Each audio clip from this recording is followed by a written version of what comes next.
जय बाबा स्वामी, जय आत्मेश्वर। हिमालय का समर्पण योग भाग 2 का आज चौथा दिवस है और हम हैं पृष्ठ क्रमांक 25 पर। गुरुदेव कहते हैं, आध्यात्मिक स्थिति प्राप्त करने के सभी धर्म मार्ग हैं। मार्ग मार्ग है, वह अच्छा या बुरा नहीं होता। मार्ग चलने के लिए ही होता है, मार्ग रुकने के लिए नहीं होता है। मार्ग ठहराव नहीं है, मार्ग पर केवल चलना ही होता है। प्रत्येक मार्ग केवल चलने के लिए ही बना होता है, रहने के लिए नहीं बना होता। जो अपने मार्ग पर ही नहीं चला, वह अपने ठिकाने तक कैसे पहुंच सकता है? यह धर्म का मार्ग आपने नहीं चुना, आपकी आत्मा ने चुना है और आपने उस धर्म में जन्म लिया है। इसलिए धर्म परिवर्तन अपनी ही आत्मा के विरुद्ध है। मनुष्य को चाहिए उसने जिस धर्म में जन्म लिया है उसी धर्म का संपूर्ण पालन करे और अपने इस धर्म को ही मार्ग बनाकर आध्यात्मिकता के ठिकाने तक पहुँचे। क्योंकि आध्यात्मिक स्थिति वह स्थिति है जहाँ परमात्मा की प्राप्ति होती है।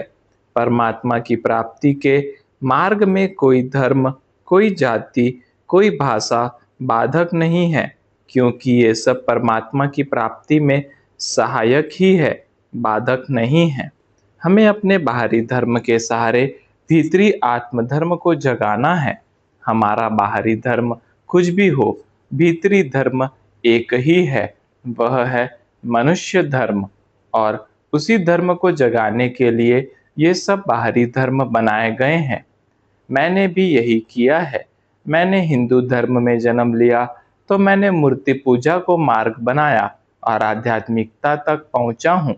जिस मार्ग से मैं आया हूँ, मैं वही बात कर रहा हूँ। वास्तव में धर्म की एक सीमा होती है, हिंदू धर्म की कोई सीमा नहीं है।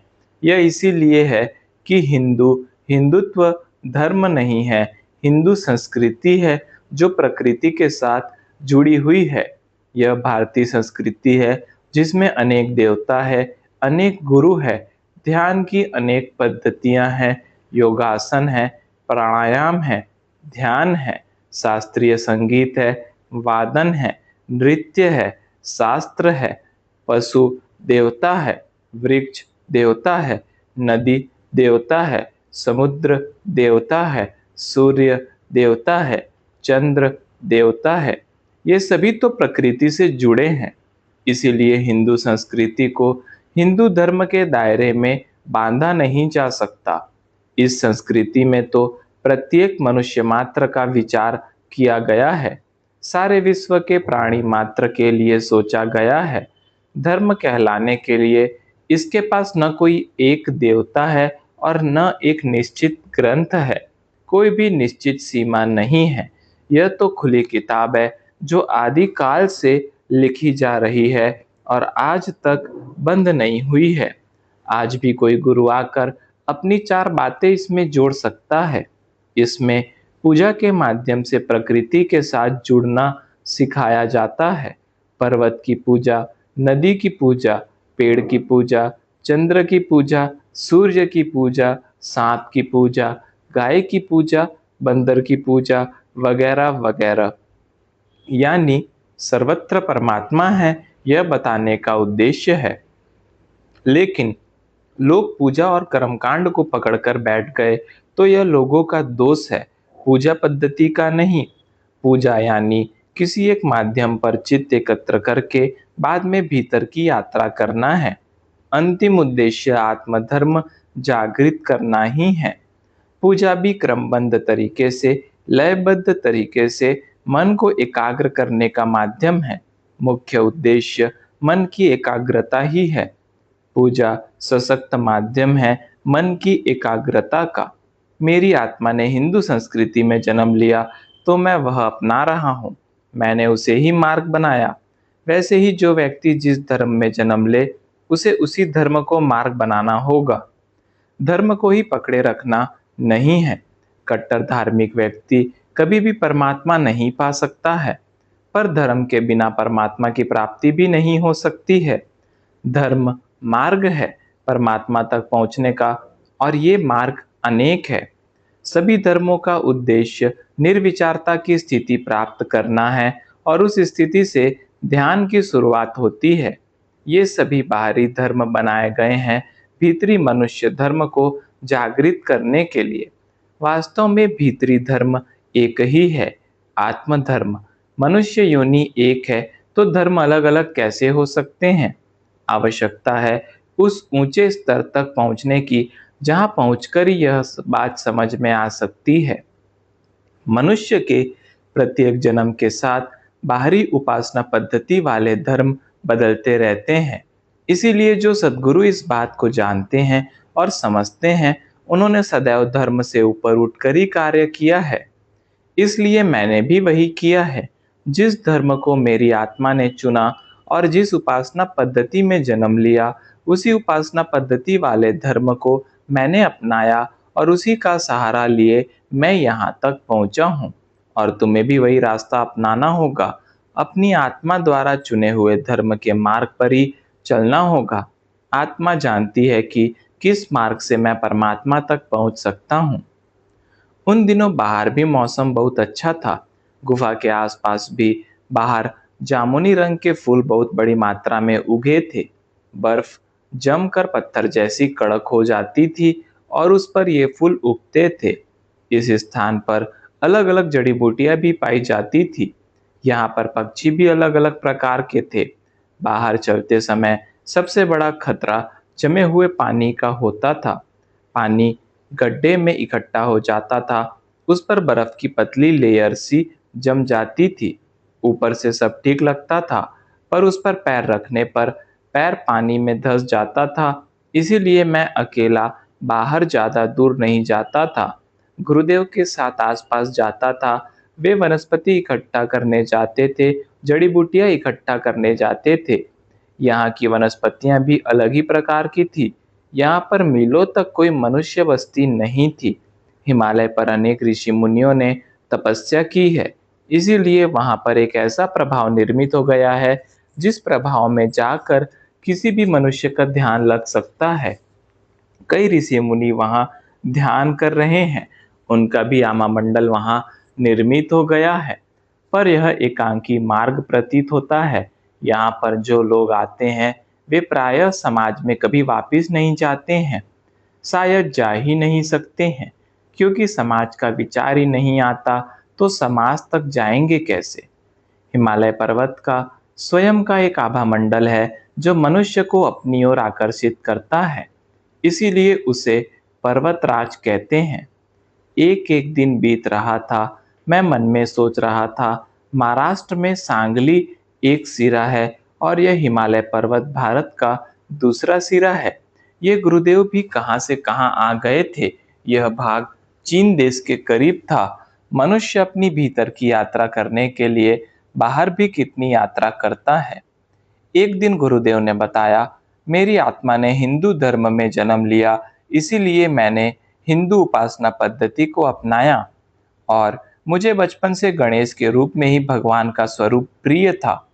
हिंदू उपासना पद्धति में भगवान के हजारों रूप माने जाते हैं, पर मुझे श्री गणेश का रूप ही भाता था। हमें अपनी आध्यात्मिक प्रगति के लिए मन की एकाग्रता करनी होगी, और मन की एकाग्रता करने का माध्यम मूर्ति है। मूर्ति तो वास्तव में एक पत्थर है, पर उस पत्थर में आकार दिया गया है। वह आकार हमारे मन में भाव निर्माण करता है। मूर्ति तो अपनी एकाग्रता के लिए है। हमारा भाव ही उसमें देवत्व निर्माण करता है। मन की एकाग्रता करने के लिए एक ही माध्यम होना चाहिए। इसीलिए मैंने एक ही माध्यम श्री गणेश को माना। मैंने श्री गणेश के अलावा कभी किसी देवता की उपासना नहीं की है। आप किसी भी माध्यम को मानो, मानना आत्मा का शुद्ध भाव है। वह भाव ही मनुष्य को झुका सकता है, और मनुष्य जितना झुकता है उतना ही उसका स्वयं का अस्तित्व समाप्त हो जाता है। मनुष्य का अस्तित्व जितना समाप्त होता है, उतना ही वह सामूहिकता के साथ जुड़ जाता है। यह सामूहिकता की शक्ति ही परमात्मा की शक्ति होती है। श्री गणेश का रूप बहुत मोहक है। श्री गणेश की सूंड बताती है कि प्रत्येक वस्तु की अनुभूति लो, अनुभूति पर ही विश्वास करो, संवेदनशील बनो, संवेदनाओं से विश्व को जानो। जीवन अनुभूति प्रधान होना चाहिए।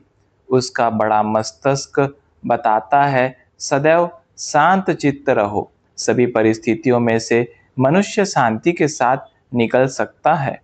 अपनी मन की शांति बनाए रखो। श्री गणेश की आंखें बारीक है, यानी मनुष्य को अपनी दृष्टि सदैव पैनी रखनी चाहिए। सदैव सूक्ष्म दृष्टि ही मनुष्य को सत्य का दर्शन करा सकती है। सूक्ष्म दृष्टि से ही आभामंडल को जाना जा सकता है। श्री गणेश की आंखें सूक्ष्मता का संदेश देती है। श्री गणेश के बड़े बड़े कान बताते हैं मनुष्य को अधिक सुनने की आदत डालनी चाहिए। सभी बातें शांत चित्त होकर सुनो। सुनने से ही ज्ञान की प्राप्ति हो सकती है।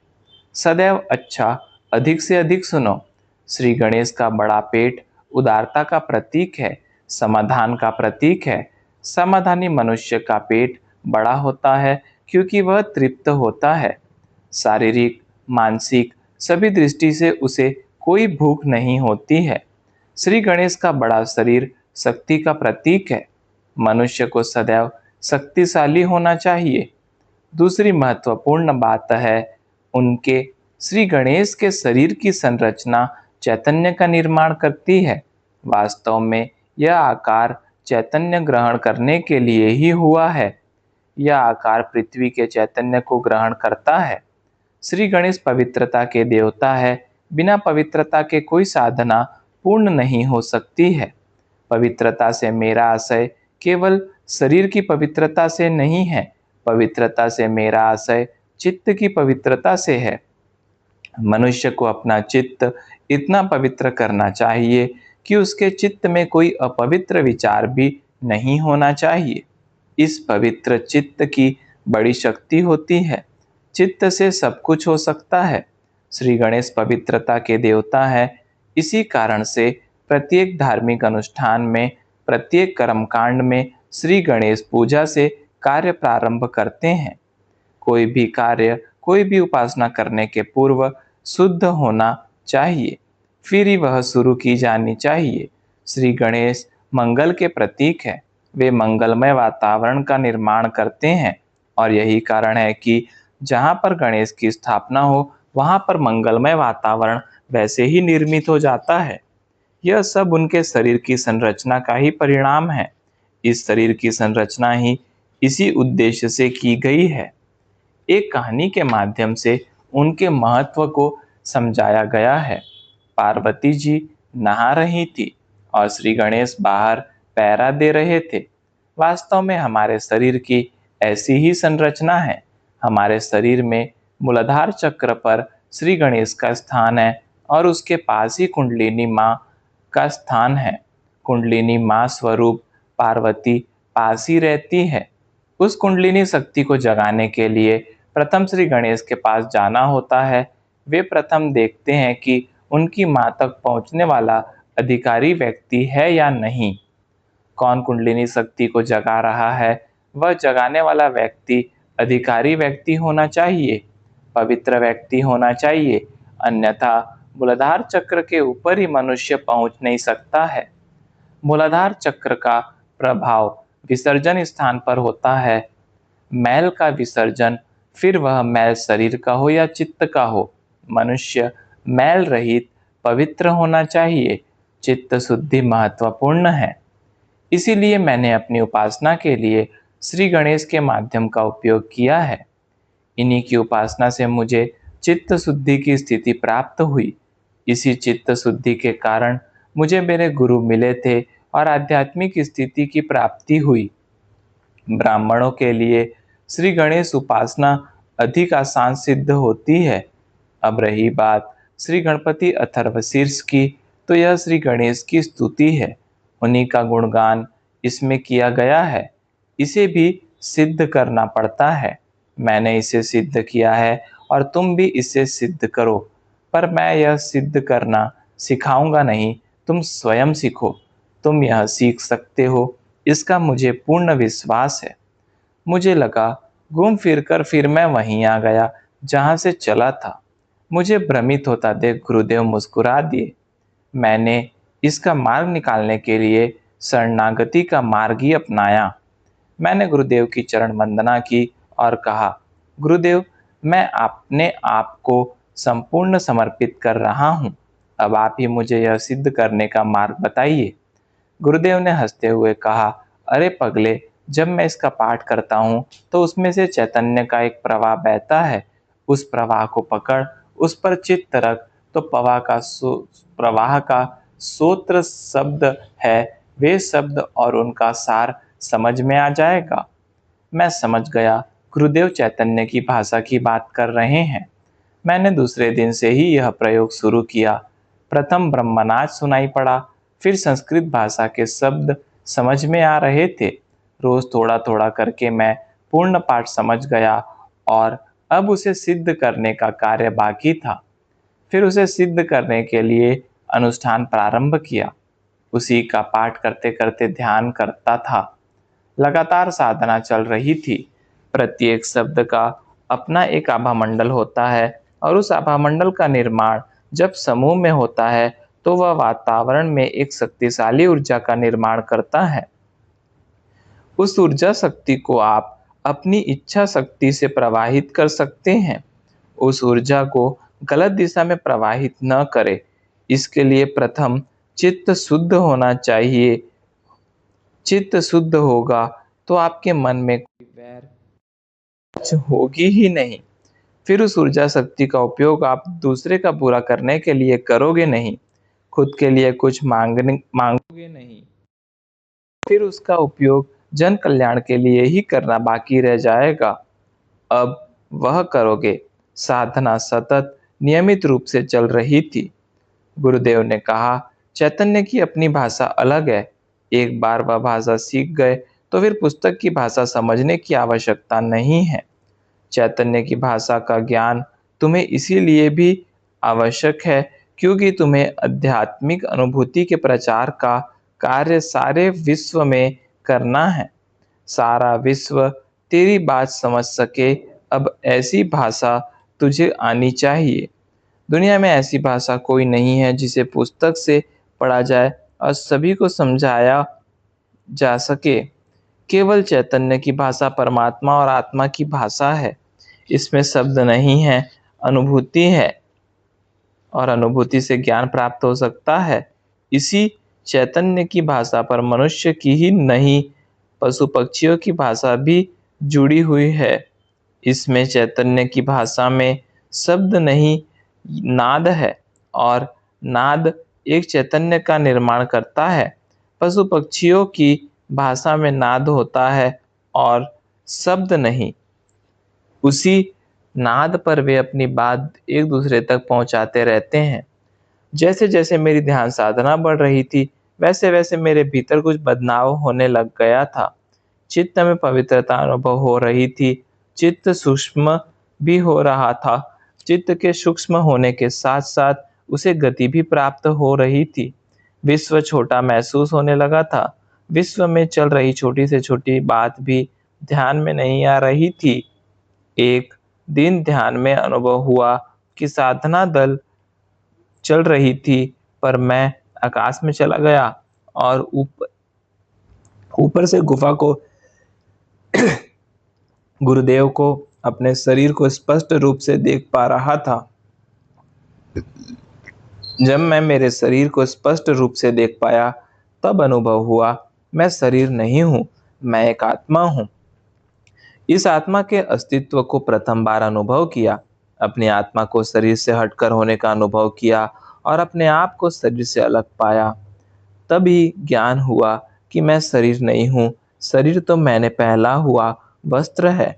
मैं एक पवित्र आत्मा हूँ, इसका ज्ञान हुआ और उस आत्म स्वरूप में मैं संपूर्ण विश्व में घूम कर आ गया और सारे ब्रह्मांड में घूम कर आ गया और देखा शरीर अभी भी वहीं बैठा हुआ है। धीरे धीरे उस शरीर पर एकाग्र हुआ और फिर अपने उस शरीर पर जाकर भीतर पहुंच गया। उस अनुभव से यह जान पाया मैं कौन हूँ। वास्तव में मैं कौन हूँ यह जानना आध्यात्मिक प्रगति के लिए अति आवश्यक है। एक दिन गुरुदेव बोले, तेरे पूर्व जन्म के कर्म अच्छे हैं, वह तेरी पत्रिका से ही पता चल जाता है। तेरा गुरु ग्रह बड़ा श्रेष्ठ है। गुरु ग्रह से मनुष्य के पूर्व कर्मों का पता चलता है। बड़े पुण्य कर्म करके तू जन्मा है। तेरी पत्रिका में माला योग है।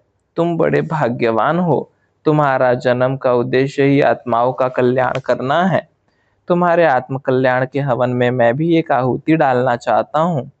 ज्योतिष गणित पर आधारित छात्र है जो सही है, पर इसका आधार सही होना चाहिए। यह बच्चे के जन्म समय, जन्म स्थान और आधारित होता है। ये सही है तो भविष्य भी सही ही है।